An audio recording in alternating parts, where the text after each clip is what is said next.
just respond?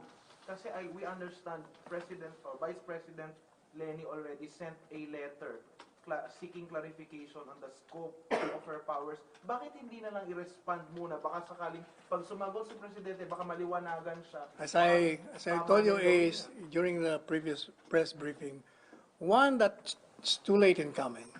Second, the very question precisely has already been answered by the very executive order creating that ICAT. It's there. That's why, if you remember during the press briefing, I've been suggesting to her, you need some more powers, then you seek audience with the president. Don't let the president invite you. It should be you, because you are now the appointee, and it's your duty, if you so desire, see the president and ask him if you have some more powers in mind to be added to yours. But he never did that. She never did that. She did that only when the president already made a public statement against her. So how would you assess the performance of VP Leni Yeah, partly for the past 20, I think 20 days? Was it like wala, zero, or? you know why? My suggestion from the very start is, since you have criticized the administration's drive against illegal drugs as being one, a failure, or ineffective, then you must have already some ideas or measures or tactics in your mind. But you never presented that for the last 3 or 4 weeks. We have not heard of that, whether publicly or privately, So she's a failure. apparently. Pero walang... And you know, as I said in my statement, when the issue is the very lives of people, delay of one day is like eternity.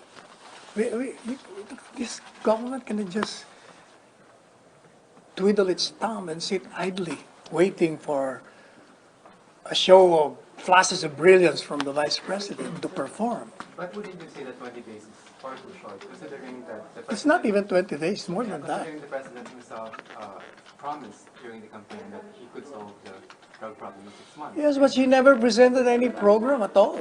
Have you heard her present any problem?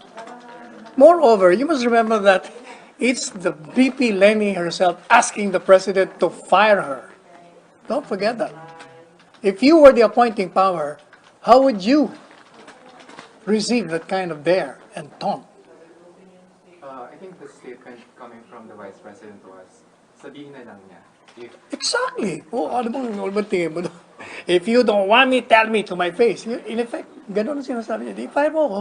So was the president offended by that statement? In other words, the president is calling the dare. If she was bluffing, well, the president just called the bluff.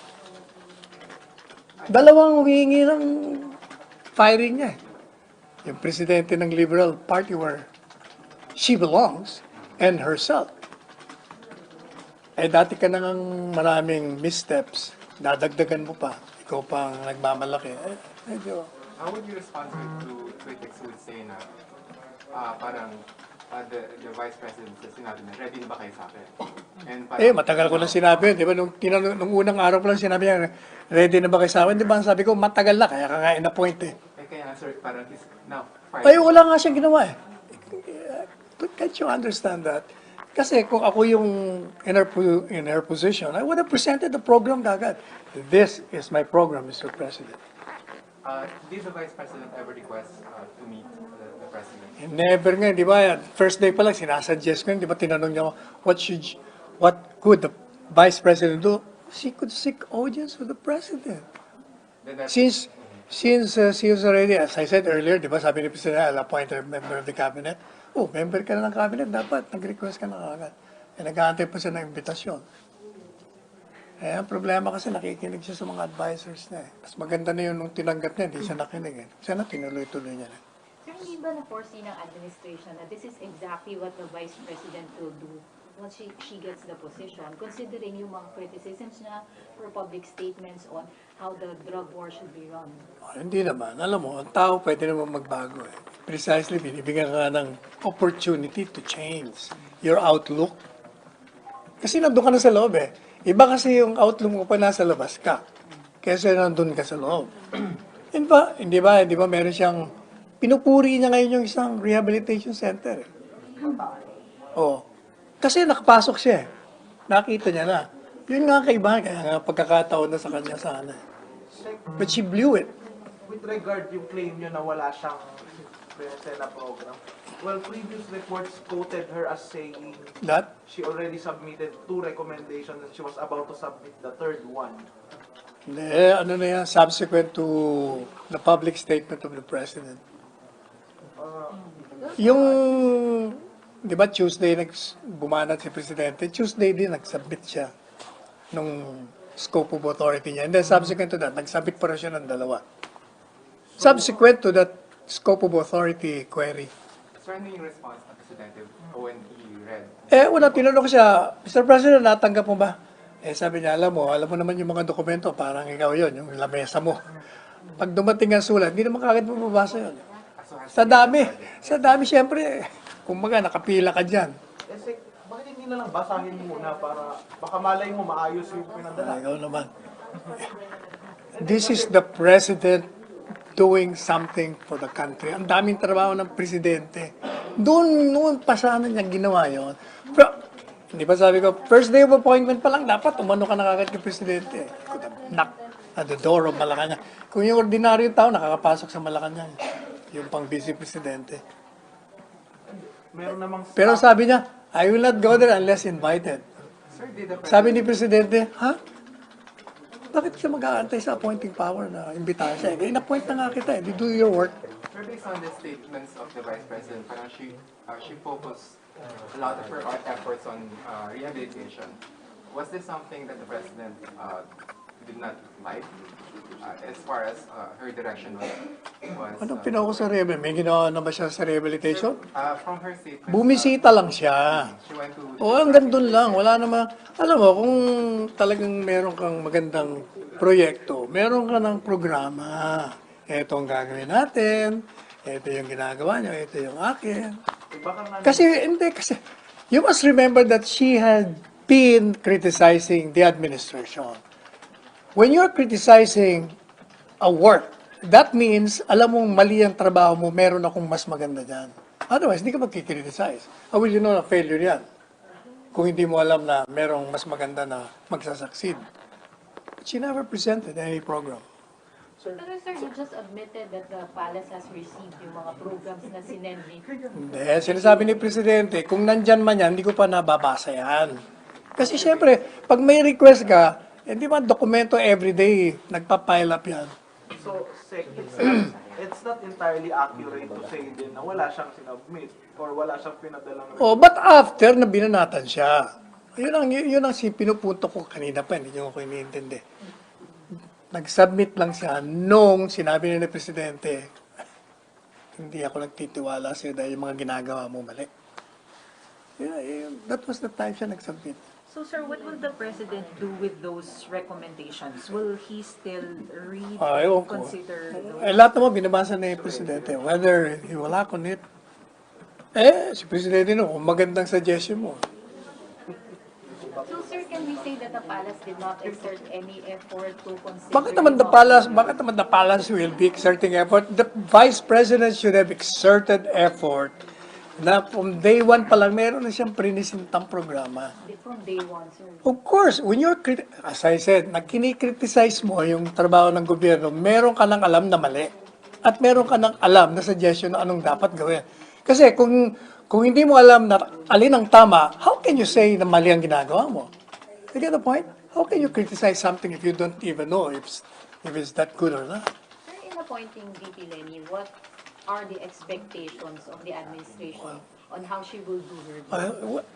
Sinagot ko na rin yan, tinanong mo na rin yan noon. Ang administration will not expect something from you. Kaya kayo na point, dahil ikaw ang nag-umpisa na mali yan. Okay, mali. O sige, ano bang i-appoint kita para makita mo yung maganda.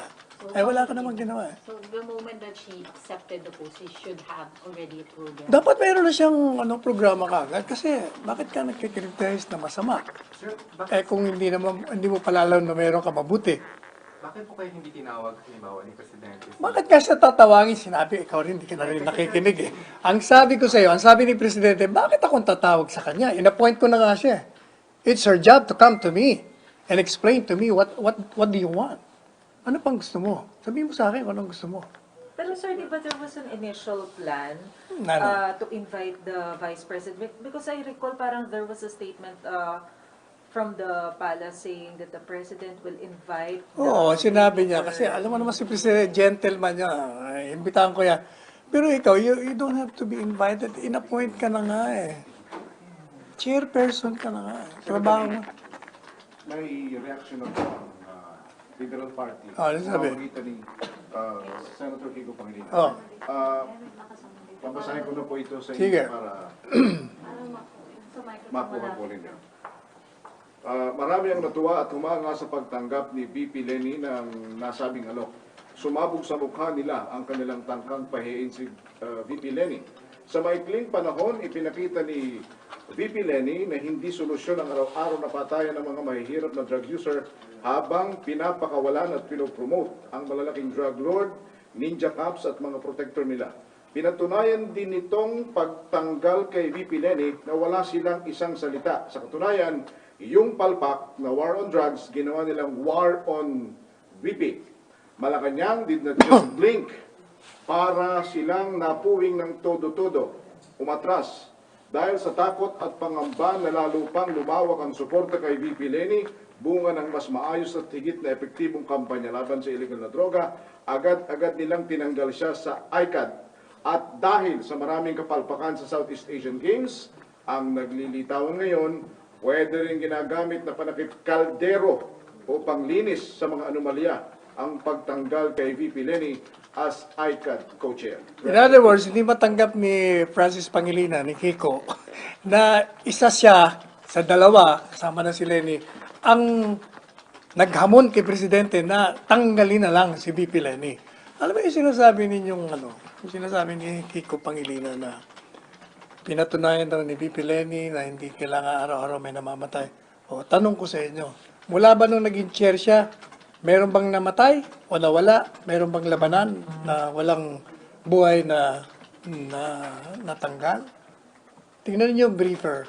Ganun pa rin eh. It's the same. Kasi yung pagkamatay ng isang pulis o pagkamatay ng isang suspect, hindi depende yun sa gustong pumatay ng tao. Kung hindi depende kung yung subject ng arrest mo ay lalabanan ka para hindi ka ma-arresto at magtatangka ka rin kitlan ng buhay yung nag-aaresto sa'yo. In other words, walang pagbabago. Ano bang ginawa niya from the very start? Sir, sinunod po at saka paano yung pagkaka-inform kay VP Leni ng termination? Tsaka would you know how she reacted to it, sir? Ayaw ko, wala. Basta kausap ko si Presidente kanina, yun ang sinabi niya. So you wouldn't know, sir, kung how it was relayed to VP through letter or phone call or text message? Basta sinabi ni Presidente, I'm firing her. Sabi ko, when? Mr. President, now. Ibig sabihin kanina, yun ang desisyon. Around what time, sir, yung conversation niyo? Wala siguro, anong oras na mga yan? Must be 9:38 ba? Today is 9:38? Philippine time. Philippine time 9:30, sir. Korean time 10:30. 10:30, Korean time siguro 2 hours ago. That would be 8:38. So, pero walang last straw, kumbaga. Walang new development that impelled the president. Eh, yun na nga, yung hinahamon nga siya, di ba? Precisely, di ba gumawa ako ng statement? Sabi ko, After that, wala siya. hindi, yun ang doon. Kasi, alam mo, matindi yung sasabihin mo sa mukha mo na, kung ayaw mo sa akin, di sabihin mo, alam mo, that's very rude to say it politely. It's more than rude. You don't say that. You're supposed to be, the executive is supposed to be the boss ng chief executive eh. Tapos sasabihin mo siya ng, ayaw mo sa akin, di sabihin mo. Hindi, kasi That's very rude, that's impolite. medyo nakakagulat lang na a day, hours lang yata, sabi niya, he won't fire and then nakipag-interview pa sa Davao and then biglang she was fired for reasons na wala namang bago. I mean, yun lang. Yun na yun. Saka, alam mo kasi, tandaan niyo si Presidente, bago makarating ang news sa kanya, late na. Eh, natutulog si Presidente, no? Gising tayo eh. So, you cannot expect the President to read the news or the briefer bago siya matulog. Wala pa yung news eh. Mababasa niyo lang after. So could be a case of delayed reaction on the part Hindi delayed reaction, kung hindi yun ang nung mabasa niya siguro. Na pinapadalaan ko rin siya ng statement eh. Kasi tinanong ko siya kahapon, did you read my statement? Hindi pa. Sabi ko, meron akong statement doon in response to. Mamaya, mababasa ko yan later. So hindi lang sir dahil napikon lang si Presidente. Oh, hindi. Well, marami na siyang marami na nga missteps eh. Plus, pinagbibigyan niya na yung mga sa kanya. Dare ni Pangilinan, saka ni Leni mismo. VP Leni. Parang hindi masyadong immature a reaction. Oh, hindi. From the President. Masyadong, unang-una, very sensitive nga yung posisyon niya. Sinabihan niya na nga na, gawin mo na lang yung trabaho mo. Secretary, maglalaps pa ba ng official order ang Office of the President? Hindi na. What naglalaps? When you fire somebody, you don't need any executive order. You just fire. You're the appointing power. Everyone is at the pleasure of the presidents. Or a formal Appointees. notice. Wala na. Hindi na kailangan. Parang doesn't she deserve that? Parang at least if Does the notify president her deserve the somehow. taunt and the dare of the appointee? Tell me. So she will just learn it from the reports. Ay, siguro. Ganun lang ang Pwede pa ba mangyayari. ipa-apila yan, sir? Kaya mag-apila sa inyo. Like, Presidente. Yung nire-recommenda niya kung meron man, came after nagsalita na si Presidente na hindi niya nagugustuhan yung mga kilos ni Vice Presidente. But no benefit of the doubt was Ano bang benefit of that? Nakikita mo na nga yung ginagawa, harap-harapang ginagawa sa harap mo. Palagi siyang nasa camera at marami siyang sinasabi. May mga criticism siya. Well, sige nga. Put yourself in the shoes of the appointing power. Tingnan ko nga kung ano magiging reaction niya. kasi ang dating parang strike one yung nangyari. Parang di sana nung sinabi niya na ayaw niya yung ginagawa niya, she could have changed. Parang gano'n, di ba? Kasi sandali pa lang naman. Oo nga, pero anong naging reaction niya doon? Hindi sinabi niya, I will not fire you. O anong reaction niya? Fire me. If you don't want me, fire me. In effect, yun ang sinasabi niya. Kung ayaw mo sa akin, sabihin mo. Madali akong kausap. You don't say that to your boss or to the President of the Philippines. Parang may utang na loob pa Presidente, binigyan ka na nga ng pagkakataon to... Hindi ba sabi ko pa nga, a ladder to the presidency if you succeed there. But she blew it. I'm sorry. I really want her to succeed. If you notice, I've been defending her since day one of her appointment. Marami nagkikriticize nga, ba't ko pinagtatanggol? Kasi gusto ni Presidente mag-succeed nga. May replacement ba, sir? May replacement po ba si VP? Hindi ko alam. Hindi ko na alam.